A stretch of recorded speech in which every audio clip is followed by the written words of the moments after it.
یہ میری خوش قسمتی کہ میں حضور کا امت ہوں. ساری زندگی اس کا شکریہ ادا کرتا رہوں تو کہ شکر ادا نہ کروں. ہم حضور کی امتی، نبی انتظار کرتے رہے، نبی منتظر رہے. حضرت خلیل اللہ اللہ کی بارگاہ میں پکار رہے ہیں، ربنا وابعث فیہم رسولا، مالک رسول بھیج دے. کوئی کہتا ہے لیسا بفظ ولا بغلظ، وہ ترشرو نہیں ہوگا، سخت مزاج نہیں ہوگا، ماتھے پہ شکنے لانے والا نہیں ہوگا، وہ پیار بانٹنے والا ہوگا. بس وہ آیا جا رہا ہے. حضرت عیسیٰ نے تو نام بھی بتا دیا نا، مبشرا برسول یاتی من بعد اسمہ احمد. لوگوں میں جا رہا ہوں، چلو نام بھی بتا دیتا ہوں، میرے بعد جو آنے والا اس کا نام احمد ہوگا. نبی انتظار کرتے رہے، 12 نبیوں نے انتظار کیا حضور کی امت میں ہونے کے لیے، تمنا کی. نستورہ راہب انتظار کرتا رہا، بحیرہ راہب انتظار کرتا رہا. شب ہجر کی سختیاں کوئی اس سے جا کے پوچھے، تیری راہ تکتے تکتے جسے صبح ہو گئی. زندگیاں گزار دی انہوں نے.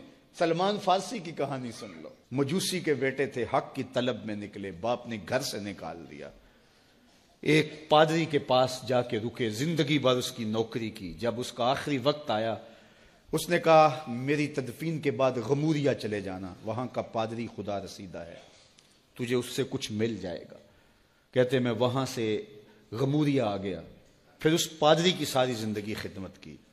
جب وہ مرنے لگا تو اس نے کہا کوئی ایسا شخص نہیں ہے جس کے پاس اب میں تجھے بھیجوں، لیکن نبی آخر الزمان کے ظہور کے لمحے آ گئے ہیں. تو یہاں سے یثرب چلا جا، وہ اس نبی کی ہجرت گاہ ہوگی. تیری زندگی سنور جائے گی. تو نے بڑی محنت کی ہے، بڑی نوکری کی ہے میری. کہتے میں نے اس کو کہا کہیں ایسا نہ ہو میں دھوکہ کھا جو مجھے کوئی نشانی بتا دے. اس نے کہا 3 نشانیاں ہیں. ایک صدقہ نہیں لے گا، دوسرا ہدیہ رد نہیں کرے گا، تیسرا 2 کندھوں کے درمیان مہر نبوت ہو. کہتے ہیں میں نے اس کی تدفین کی. یثرب کی جانب جاتے ہوئے ایک قافلے میں شامل ہو گیا.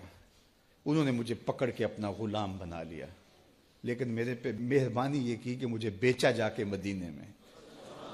ایک یہودی نے مجھے خرید لیا. میں اس کے باغ میں گوڈی کرتا تھا، کام کرتا تھا، کھجوریں توڑتا تھا، لیکن میں انتظار میں تھا کہ کبھی وہ نبی آخر الزمان آئے تو مجھے دید ہو. کبھی عرش پر، کبھی فرش پر، کبھی ان کے در، کبھی در بدر. غم عاشقی تیرا شکریہ، میں کہاں کہاں سے گزر گیا.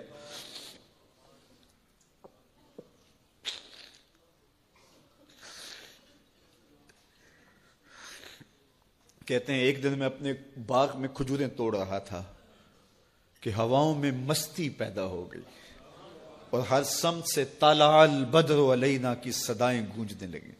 میں سمجھ گیا کہ وہ لمحے آ گئے. میں نے چھلانگ لگا دی اور دوڑ پڑا. میرے آقا نے سمجھا شاید غلام بھاگ گیا. اس نے دوڑ کے مجھے پکڑ لیا. میں نے اس کو کہا کہ میں نوکر تیرا ہی ہوں، لیکن دل نوکر کسی اور کا ہے. میں بھاگوں گا نہیں، مجھے جانے دے. میں کچھ کھجوریں لے گیا تھا صدقے کی نیت سے، جا کے حضور کو پیش کی. آقا کریم نے فرمایا ہم نبی صدقہ نہیں لیتے.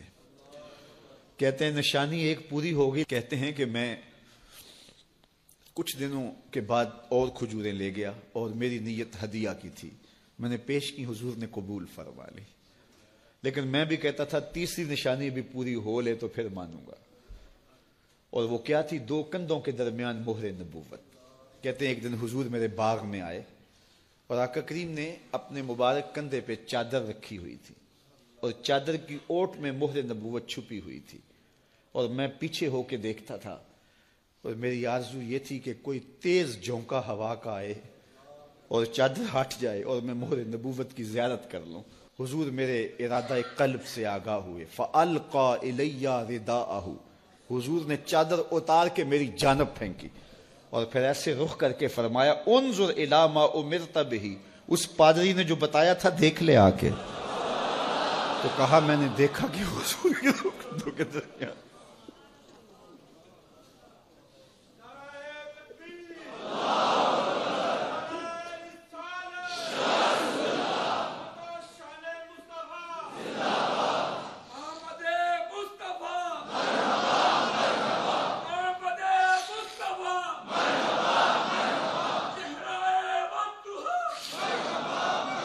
شب ہجر کی سختیاں کوئی اس سے جا کے پوچھے، تیری راہ تکتے تکتے جسے صبح ہو گئی.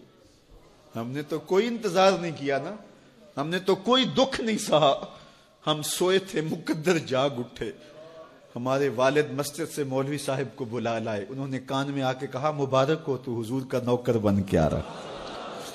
میرے والد گرامی ایک شعر جھوم کے پڑھا کرتے تھے, محمد جانے جانا ہے پیغمبر ہو تو ایسا ہو, رسولوں کی بشارت سے مبشر ہو تو ایسا ہو, امر توقیر کا سب کو موکر ہو تو ایسا ہو, کیا ہم کو غلام ان کا مقدر ہو تو ایسا ہو. میں اپنے مقدر پہ قربان نہ جاؤں, آپ اپنے مقدر پہ نثار نہ جائیں. ہمیں وہ نبی ملا جو نبیوں کا نبی. بنو سعد کے مقدر بھی جاگ اٹھے. اللہ اکبر, کیا وہ خوش نصیب وادیاں تھیں, کیا وہ خوش بخت پہاڑ تھے بنو سعد کے, جہاں حضور نے زندگی کے ابتدائی سال گزارے. اللہ اکبر. حضرت حلیمہ سعدیہ کہتی ہیں جب میں حضور کو گھر لے گئی تو میرے گھر میں روشنیاں آ گئیں. باقاعدہ عورتوں نے کہا حلیمہ تو اتنی امیر ہو گئی ہے رات کو بھی دیا نہیں بجھاتی. بڑے امیر کبیر گھرانوں میں بھی رات کو لوگ دیا بجھا دیا کرتے ہیں, لیکن تو اتنی ہی امیر ہو گئی ہے کہ رات کو بھی تیرے گھر کا دیا نہیں بجھتا. تو حلیمہ سعدیہ نے کہا آؤ میں تمہیں بتاؤں میرے گھر میں دیا کون سا روشن. باقاعدہ ہم جولیوں کو بلایا, پالنے میں حضور تھے, اشارہ کر کے کہا ما کننا نحتاج الی السراج من یوم اخذناہ, جب سے یہ پیارا گھر آیا ہے میں نے سارے دیے توڑ دیے. دیے کی ضرورت نہ مشعل کی حاجت, عجب روشنی تو نے پائی حلیمہ, بڑی تو نے توقیر پائی حلیمہ, بنی تو محمد کی دائی حلیمہ. کہا ما کننا نحتاج الی السراج من یوم اخذناہ, جب سے یہ پیارا گھر میں آیا ہے میں نے سارے دیے توڑ دیے. جہاں روشنی چاہیے ہوتی ہے حضور کو اٹھا کے اس کمرے میں لے جاتے ہیں, وہاں انوار پھیل جاتے ہیں, روشنیاں پھیل جاتی ہیں. کیسے اجالے پھیلے, کیسی روشنیاں پھیلیں. حلیمہ دا چھپر کھجوری دے تھلے, ہوراں وچھالے نوری مسلے, فرش تو عرش تک پہ گئی دہائی, حلیمہ نے لٹ لئی خدا دی خدائی. اللہ اکبر. وہ سارا دن تو صحراؤں میں گھوم لیتی تھی, اسے جب بھوک لگتی تھی لبوں کو چوم لیتی تھی. بخت جاگے حلیمہ سعدیہ کے حضور ان کے گھر آئے. اللہ اکبر. جدھر سے گزرتے گئے نور پھیلتا گیا, انوار پھیلتے گئے. حضرت سیدہ طیبہ طاہرہ حضرت عائشہ سلام اللہ علیہا فرماتی ہیں کہ میں کچھ سی رہی تھی کہ میرے ہاتھ سے سوئی گر گئی. اب حضور کے گھر میں دیے میں جلانے کے لیے تیل بھی نہیں تھا. میں پریشان تھی, سوئی گر گئی. اتنے میں حضور تشریف لائے. حضور مسکرائے, کہتی ہے میں نے گمی ہوئی سوئی تلاش کر لی. اللہ اکبر. تو یہ روشنی تھی, یہ انوار تھے. اللہ اکبر. اذا ضحک یتلالع فی الجدر, جب حضور مسکراتے تھے سامنے والی دیواروں پہ عکس پڑتا تھا. اللہ اکبر. جب مسکراتے تھے نور پھیل جاتا تھا. اذا تکلم رؤیا کالنور یخرج من بین ثنایاہ, حضور کے سامنے والے دانتوں میں ہلکا سا فاصلہ تھا, اور جب آقا کریم گفتگو کرتے تھے وہاں سے نور کی کرنیں چھن چھن کے نکلتی تھیں, انوار پھیل جاتے تھے. ایسا نوری ماحول, ایسا نورانی چہرہ. حضرت ابو ہریرہ بولے کل قمر لیلۃ البدر لم ارى قبلہ ولا بعدہ مثلہ. کیا پوچھتے ہو, 14ویں رات کا چمکتا ہوا چاند تھے میرے حضور. پھر کہا نہیں نہیں نہیں, حضور جیسا نہ پہلے دیکھا نہ بعد میں دیکھا. حضرت حسان بن ثابت پاس کھڑے تھے.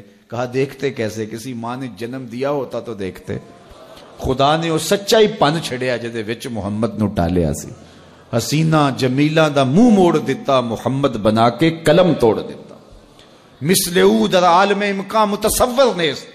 حضرت شیخ مجدد کہتے ہیں حضور کی مثل بزم عالم میں ممکن ہی نہیں ہے, ہو ہی نہیں سکتا. اور اقبال کا لہجہ بھی دیکھیے, رخ مصطفیٰ ہے وہ آئینہ کہ اب اس سا دوسرا آئینہ, نہ کسی کی بزم خیال میں نہ دکان آئینہ ساز میں. تو وہ پیکر تراشا, وہ پیکر تراشا, مکھ چند بدرشا شانی ہے, متھے چمک دی لاٹ نورانی ہے, کالی زلف تیک مستانی ہے, مخمور رکھی ہن مد بھریاں. کیسا جمال دیا, کیسا حسن دیا. اچھا بریلی کے امام سے بھی پوچھ لیجئے.